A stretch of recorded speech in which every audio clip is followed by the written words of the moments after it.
And I've cured more knee problems by getting people to quit doing squats and lunges than anything else I've done.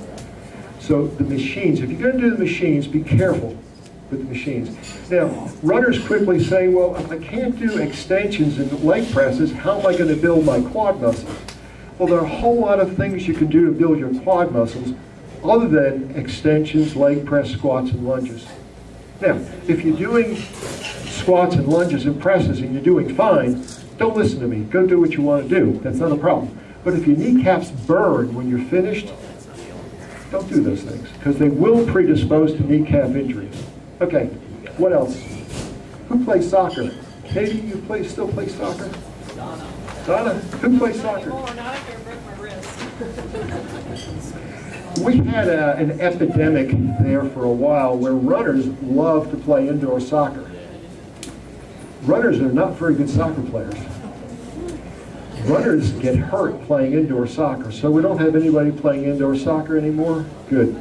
How about who goes to Colorado in the summer and hikes up the hills? Who goes to Colorado and hikes up the hills? And what happens when you come back? I have improved aerobic capacity. Oh, stop it. Give me that back. You call it a hazardous waste area for runners or something? I called it something pretty demeaning at one time, I know. If you're going hiking and you're up on your toes all the time, rock climbing, when you're on your toes, the pressure from the toes is transmitted to the Achilles tendon and the plantar fascia. So if you're rock climbing or going hill climbing, or you go to Colorado in the summer and you come back and your Achilles is on fire, that's why. Okay, rock climbing, what else? Anybody been in boot camp lately? Warren, I'm sorry. Starting to run so much that you stop your core exercise, and a lack of spinal stabilization causes problems in my case and maybe some others. Yeah, good. Runners forget to do their core exercises.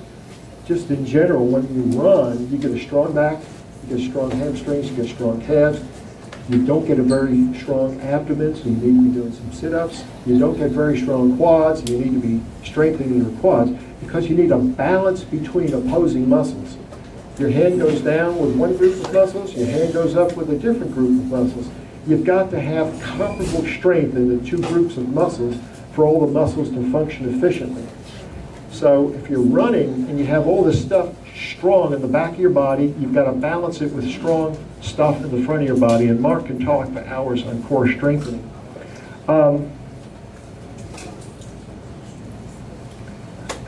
Yes, ma'am. What causes the side stitches by not having good core muscles, or what causes that? Gosh, that side stitch is the question. Candy. Candy.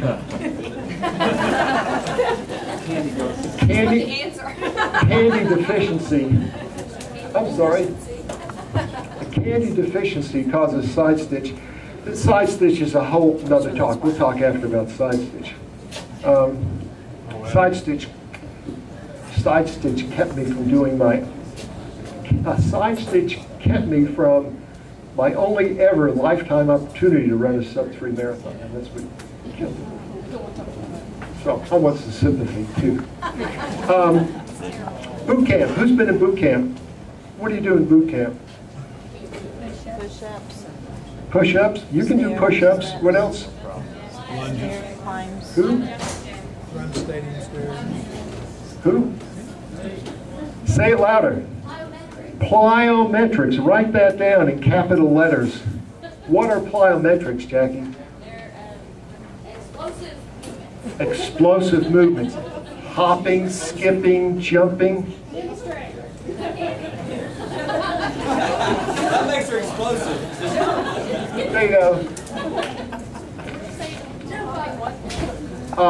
Hopping, skipping, jumping, where you're explosively coming up off the ground. Now, basketball players and football players do this all the time. And there's a bunch of high school and college coaches who think that plyometrics are the in thing right now, and they really are. And we've got an epidemic of Achilles problems, plantar fascia problems, all from plyometrics. So when the coach gets his Achilles problem, and I tell him why he has his Achilles problem, suddenly the whole team quits doing plyometrics. But what they do is they put a box out in front of you, and you're supposed to jump over the box and jump back and then jump sideways over the box. I mean, that's pretty good stuff if you can do it. But runners don't need explosive power. Those are designed for sprinters, running backs, maybe basketball players. We don't need explosive power. So we don't need to do plyometrics. And plyometrics are the cause of a fair number of injuries. Okay. By the way, I want you to know that I only used very low doses of steroids, and they really didn't help me hit those home runs. And on that note, maybe I should just ask you what's on your mind and what questions you have, because I think this is the pretty generic outline, and I think there's a fair number of these things floating around. And I think that what I've got floating around is a little bit of this and some rules of running. Let me just go through the rules of running injuries real quick. First, running injuries are curable. Just because you've got a running injury, don't think your career is over. The second point I've made in there, that x-rays and fancy diagnostic things are rarely necessary, because most running injuries are close to the surface. They're feet, legs, knees, things that can be touched and felt, and you can usually figure out what's wrong pretty quick. The third point is that you have to treat the cause of the injury more importantly than the injury. You can treat the injury, it'll go away, but if you don't figure out why the injury is there, it's going to come back. So you have to deal with the whys. Fourthly, total rest is rarely necessary. Almost never, except for a stress fracture, almost never does a runner have to stop everything. And then finally, never accept the advice of a non-runner. Questions? What's on your mind? What are you thinking? Questions? Sir? Yeah, when you're running hills, I read an article in the Runner's Bulletin about shortening your strides going up the hill. How does that help? Who's the hill runner in the group? You shorten your stride to take the pressure off your Achilles. After the hill run this weekend, we had one gentleman with a roaring red-hot Achilles. It had been kind of nagging all along, and he's now pretty incapacitated with his Achilles. So you take shorter strides, so you put less tension on your back Achilles. So that's why you take shorter strides. Other questions? Good question, by the way. Can you tolerate another piece of candy if I can get it close to you? That was a pretty good shot, wasn't it? Other questions? Ma'am?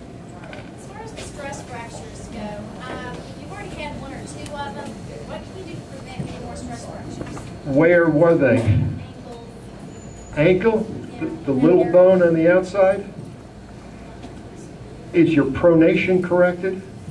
I have really good pronation now. At that point I didn't, so. That may be the difference. If the little bone on the outside of your leg is fractured, you're probably pronating.